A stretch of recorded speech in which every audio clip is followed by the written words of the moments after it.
Hollywood is getting a taste of its own medicine.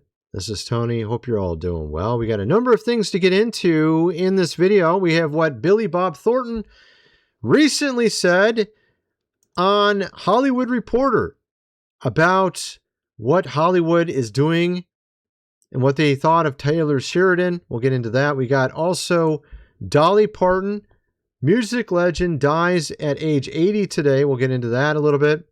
We got what a number of Hollywood actors and actresses are saying about what's going on there in Hollywood, and they're not happy. We're going to get into that as well. We got David Spade slamming some of the leadership there in California over what's going on with Hollywood. We got what Matthew McConaughey said. We're going to get into also what's going on with these ranchers. I see a lot of fighting over this whole thing with cattle. We'll get into that a little bit as well.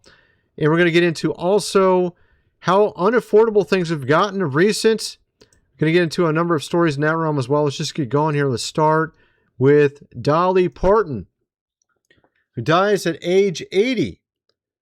It was last summer. I went to one of her parks. It was a water park. We also went to her Dollywood as well. The country icon who rose from humble Tennessee roots to pen timeless hits, including I Will Always Love You, and stars in films like 9 to 5 and Steel Magnolias, died at age 80, as confirmed by family and multiple outlets on August 25th. Her nephew shared details in Instagram photo, or video I mean, noting the poignant timing just 4 days after she spoke of still having so many things she wanted to achieve. Fans and artists mourn her warmth, generosity, lasting legacy through music. There we go. Hey everyone, my name is Brian Seaver, son of Cassie Parton, and I'm representing the Parton and Owens family today, announcing the passing of my Aunt Dolly Rebecca Parton Dean, sister, sis, Aunt Granny to one generation and Gigi to the next. This video announcement is something Dolly asked of me years ago, before I fully absorbed it as a future reality. As her head of security for more than 2 decades, a role my father Larry held before me, I have imagined the heaviness of this moment, but haven't truly felt it until now. It is an honor that is mixed with absolute pride and great sadness. But sadness lies with us, not with Dolly. Dolly has lived in the light and is in the arms of Jesus, surely met by Carl, her parents, and countless others who have watched her and longed for her to meet them in the heavens. It's interesting because when I was at Dollywood, sort of went through her history. There's like one attraction there where it basically goes through her history and how she grew up in the mountains there in Tennessee in a very, very small shack and extremely poor. And she talks about her faith in the attraction. And so obviously she was a Christian from what I could tell. Of course, there's going to be people that say she wasn't going to find something they didn't like about her. You know what I mean? But I'm going to just assume the best about it. You know, I'm going to assume that she is a Christian and she seemed to put her faith out there, at least at her. I mean, why would you do it? You don't have to do it at an amusement park. She made an amusement park and put her faith there in an attraction. I think, why would you do that if you didn't believe it? Right? So, you know, that's kind of the way I look at it. It's kind of weird because earlier today I tried one of her frozen dinners. They have like this beef pot roast one. I tried that earlier. It's actually pretty good. So it actually has decent ingredients in it. Not better than the average TV dinner. Let's just put it that way. But at any rate, so it was just kind of weird to see that after I ate it. I'm like, oh my goodness, she died today, dude. So you got that story there. We got Billy Bob Thornton says Hollywood party conversation made him realize he was truly an outsider in LA. A woman found out he was from Arkansas and asked completely straight-faced, what do you people do down there? Billy Bob Thornton, but said it, and it was fascinating to me. And she goes, and you came out here from, what is it, Alabama or something like that? And I said, Arkansas. She goes, Arkansas. And with a straight face said to me, what do you people do down there? Let's just play this real quick. You came out here from, what is it, Alabama or something like that? And I said, Arkansas. And she goes, Arkansas. And with a straight face said to me, what do you people do down there? I was like, wow. And I said, thinking she'd get the joke, I said, we mostly lay around on the porch with our hound dog and swat flies. She goes, oh, interesting. Dude, she actually believed it. Look at his face. She actually believed that, dude. Now, I heard some pretty funny stories about Louisiana. I had a roommate. He was actually from inside he was like literally in the swamp area. And he was telling me about his cousins living literally way out in the swamp. And that's some crazy stories. But it's just funny how they just assume the weirdest things about you. Just because you live in the South. Billy Bob Thornton says, Hollywood wasn't nice to Taylor Sheridan, but Texas accepted him. After leaving Los Angeles, the prolific TV creator went on to build a ranching empire in Texas. Oh boy, here we go. Billy Bob Thornton is opening up about how he feels Texas embraced prolific TV creator Taylor Sheridan, unlike LA. During a recent interview with Town & Country for a cover story about Sheridan, the Landman star said Hollywood wasn't nice to him. There's something about being an outsider that drives you. Prior to building his television empire, which includes his shows like Yellowstone and Mayor of Kingstown, to Landman, which and Special Ops Lioness, Sheridan was a struggling actor living in L.A. I watched some of Landman. That was pretty good. I was homeless twice, he said. I lived in my car. Sometimes I go out to Ajay, is that how you say it? Just somewhere where I could safely sleep. I did that for 6 months. You know what's so weird about that? I have a friend. He's literally doing this right now. He's in California, and he's got a new job. He's actually got a good job now, but he hasn't got his first paycheck, and he's still living in his car. He's been in his car for months, like the same thing as this guy. Same idea. I did that for 6 months despite the challenges. Sheridan said he chose to sleep in my car rather than giving up on his dream.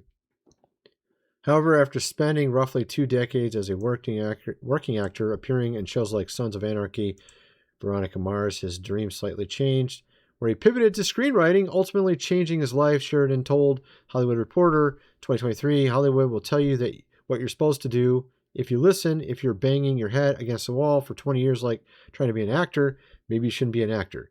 The first thing I ever wrote, The Mayor of Kingstown, got me meetings at every major network, at every agency. So he's obviously a good writer. So that's pretty awesome. I mean, but the fact is, he was considered an outsider because they do treat those from the South a little bit different, don't they, in Hollywood? You see it in the movies. All the bad guys tend to be from the rural areas in the South, and the good guys are from the city. You ever notice that? It's like literally every other scary movie. It is really pathetic how they do that. And of course, now Hollywood is drying up. We're going to get into what David Spade just said and a number of other actors and what they're doing about it. We're also going to get into what's going on with cattle and ranchers, what they're thinking about this whole thing with 300,000 pounds of beef coming from Argentina, right? We're going to get into also cost of living and much more. First, I'm going to mention food supply, 25-year shelf life. Go check it out. Link is in the description. 4 weeks worth for $416. And if you buy another, it's 50% off. So it's only $600 for 2 months worth. And then I think it's $790 for 3 months worth. Go check it out. Link is in the description for that. This book here, The Lost Ways, How Your Great-Great-Grandfather Lived Without Electricity. You're going to definitely want to get that as well. With all the craziness, the robots and the AI and whatever other strange thing is going on right now.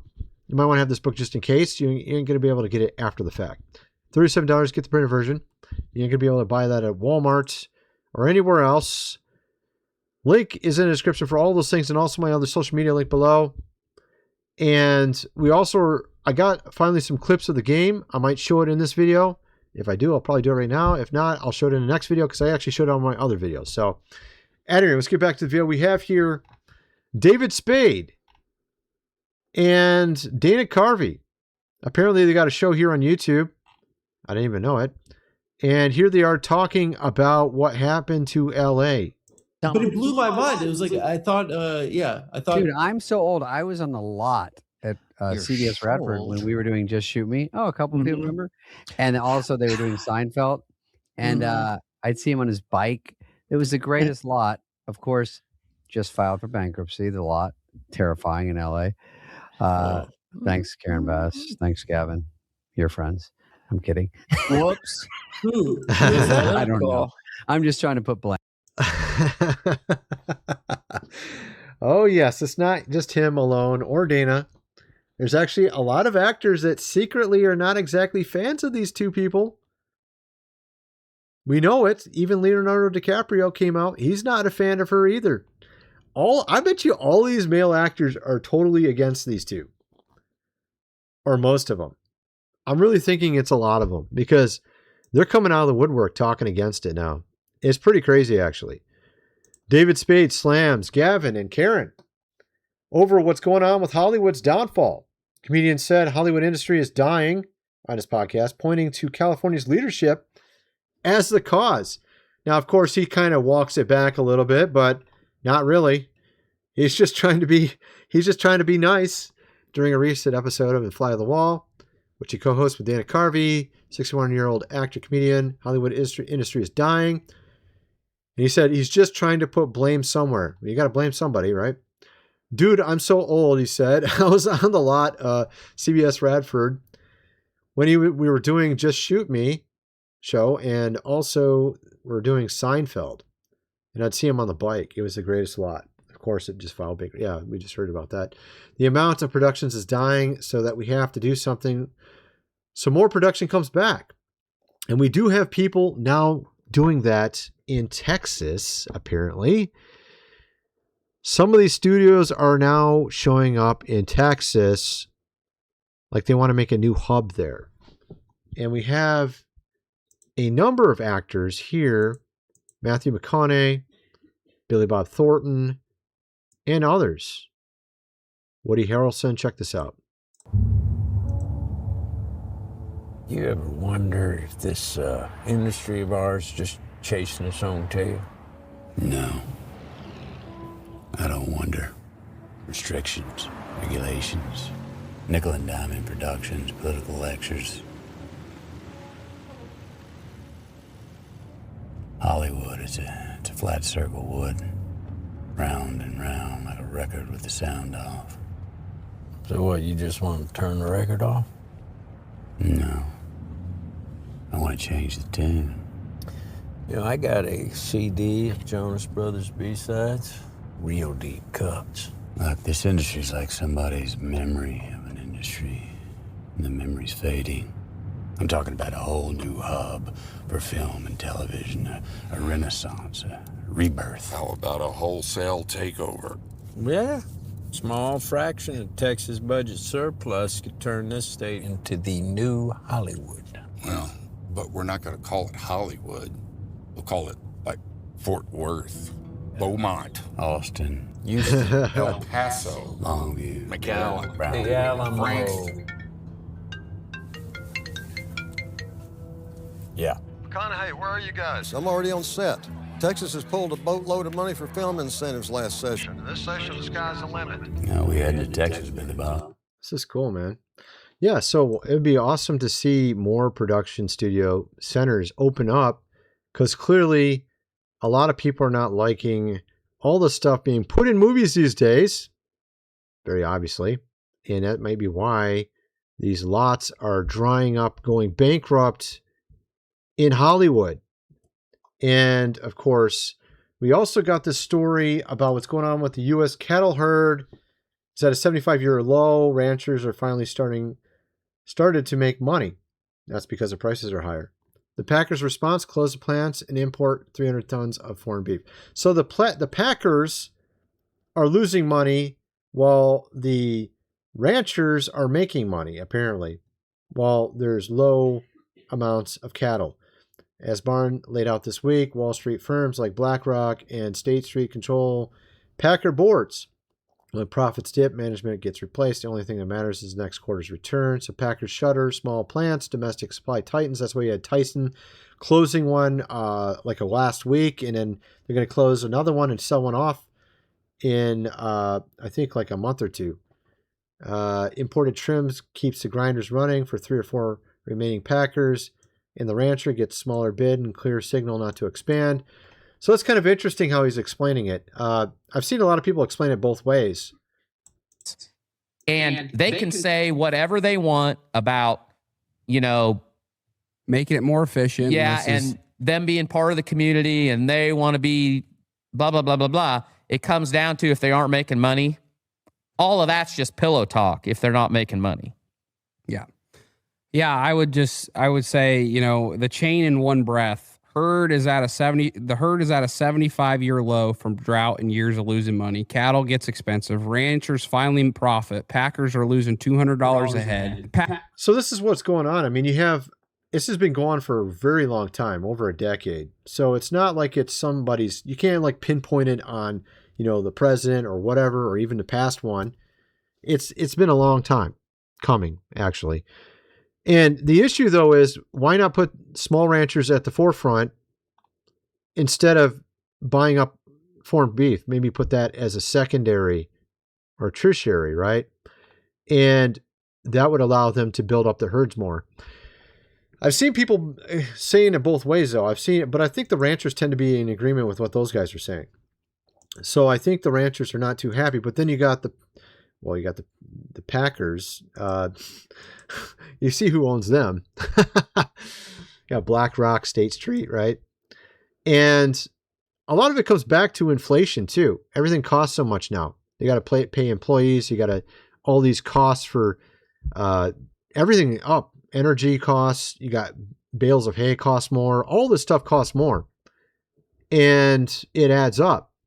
And you can see it just in normal society everywhere else as well. Like if you got a regular job, you're struggling. If you got a good job, you're struggling. That's where it is right now. You got a good job, you're struggling. This lady's an RN, and she says she can't even afford her bills. I saw this a new doctor, only making like $80,000 to $100,000 a year. You got houses costing $700,000 with insanely high APRs. You can't even afford to buy that. I mean, it's a small house in some areas, right? I am an RN, BSN nurse. I have a bachelor's degree. How is it that I am so broke? I can not afford my rent, my groceries. I can't afford my bills. I have so much debt. I work so hard for this degree, for this license, that doesn't even take care of me. 12-hour shift. So I don't know if I hope there was no copyright on that music. It's so irritating. People put like TikToks with like a million different songs on them, and then I can't even use it because they put these songs on there. But at any rate, she says she has no money. She's working 12-hour shifts. She's an RN. She can't even afford her bills. And what was really weird is I saw this other story of a lady in Japan. You got to see this. This is nuts. How cheap it is. You're going to just be what? How cheap it is for her to live there. I thought it was expensive to live in Japan. What she's saying here is insane. She's spending $100 on like health and like cumulative $100 total for health insurance, water, electric, all her subscription services. Like 5 or 6 things all together is only $100. You're not going to believe this. Check this out, man. This is so nuts. American in Tokyo showed her monthly bills. Americans are having a meltdown. So I checked the numbers. It was correct, at least on the conversion. Electric plus gas, $8,218 a month. Water, $1,200. Health insurance, $830. This is like $5. Phone, $4,075. Amazon Prime. She's like wondering if there's something wrong. Like she doesn't want to go ask if there's something wrong with her bills because she doesn't want to end up finding out that maybe there's a glitch or something and she should be paying more. My bills were this month, starting with the one that I'm most afraid of, which is my electric bill, because it's been really hot in Japan this summer and I've been running my AC like 24/7, so I'm scared it's gonna be really expensive. Okay, I'm nervous. So my electric bill, which is also my gas, it's like gas and electric, that was 8,218 yen. That's not that bad. Next, 51. My water bill was 1,232 yen. My health insurance per month is 830 yen. I have no idea why it is so cheap. Last year it was Nissan. This year it's only... Bro, $5 for your monthly. Is this monthly health insurance? $5. Dude, you'll spend more for a latte at Starbucks. 830 yen per month. I feel like that's got to be a mistake, but I'm not going to say anything because that's crazy low. Okay, let's look at my credit card statement. So my phone bill was 4,075 yen. That's for... Dude, bro, it's so cheap there. It's like America 40 years ago, or even more than that. I mean, the health insurance, $5, really. I don't think it's ever been that. What, 100 years ago? 80 years ago? I don't know. How far you got to go back for that one? Yeah, $5. That sounds really great to me. I want those bills. $100 for everything. I mean, even if you have your company you're working for paying for your health insurance, you'll often have to pay $100 to cover for the rest of it.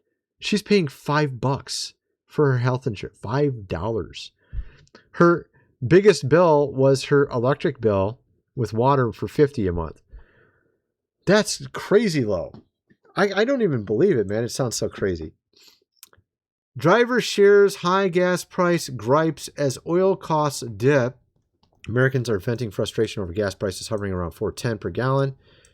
Even as crude oil has fallen to $83 a barrel, 120 peaks linked to the Iran conflict. Posts highlight detailed maps showing oil companies and stations not passing on savings, with reports of ranging from $3.39 in Tennessee to over $5 for diesel in spots like Connecticut. So they're saying that they're not passing on the savings to us at all. They're actually just apparently taking it from us. All right. This guy kind of explains it out a little bit, I think. Let's get to the gas.